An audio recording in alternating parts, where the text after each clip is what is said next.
بالمناسبة برضه يا كابتن ميدو، انا بحب اشكرك برضه لان انت كده نفيت صفة ان الزمالك هو الحاجة النظيفة الوحيدة اللي في مصر. لا، احنا كلنا مذنبين، كلنا ملوثين. لو الاهلي نادي الدولة وبيتفتح له قيد الساعة 12 بالليل عشان يقيد لعيبة، فالزمالك اتمد له فترة القيد واتقسطت له الغرامة عشان يقدر يقيد اللعيبة ويبعت القائمة الأولانية براحته. المفروض القيد كان لحد 5 أغسطس.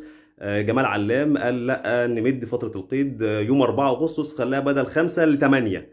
تمام. في أندية بعتت القيد والقائمة الأولانية بتاعتها، وفي أندية كانت ملتزمة بالمواعيد. لكن احنا كده تمام، احنا كده خالصين وكلنا زي بعض. والأهلي فاسد والزمالك فاسد. والأهلي نادي الدولة والزمالك نادي الدولة.